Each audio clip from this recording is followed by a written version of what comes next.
On vous souhaite une bonne soirée en notre compagnie. Le coup d'envoi de la 3e journée, le début. C'est un choc qu'on vous propose sur les antennes de beIN Sport dans un Parnasse infernal retrouvé avec l'intention de vivre la première victoire de la saison à la maison de la Green Team.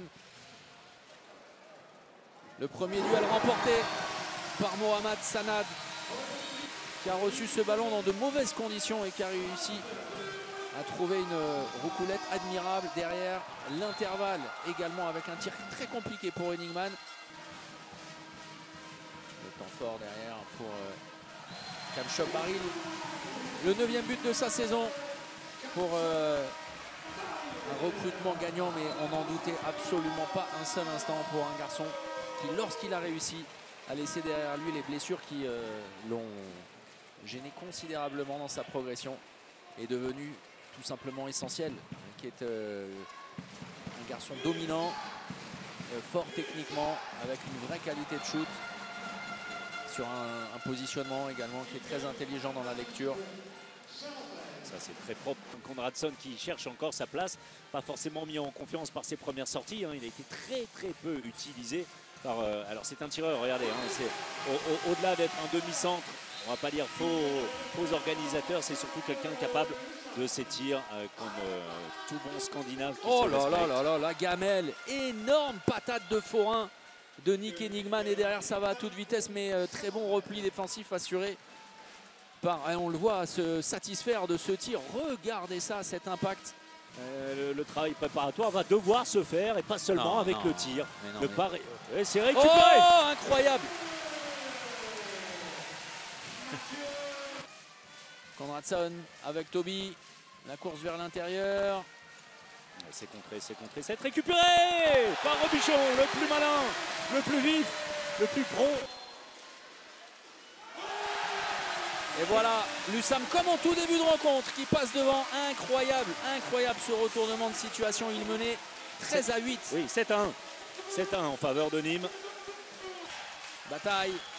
Il reste encore 20 secondes. Ce tir complètement raté. Et Benjamin Bataille estime que le ballon a été détourné. Oh, superbe défense de Chema Marquez en 2 temps. L'arrêt, il était important. Celui-là, il reste 8 secondes. Il y a encore de quoi faire. Vincent Gérard avec Vigneron. Et le dernier tir de cette première période confuse. Vraiment par moment. Haché, ça c'est une certitude. Engagé, c'est une réalité. 15-14 en faveur de Lusam. Le coup d'envoi de la seconde période avec Lusam qui a relevé la tête dans la tourmente. Et après plusieurs oublis, superbe début de seconde période avec ce kung-fu. Inspiré sur les montées de balles.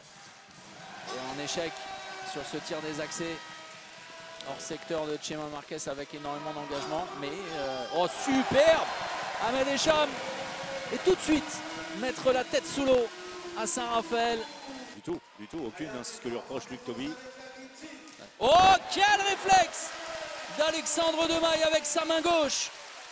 Parce que la solution dans l'intervalle avait été trouvée par Benjamin Bataille. Et derrière, Konradsson répond après sa perte de balle.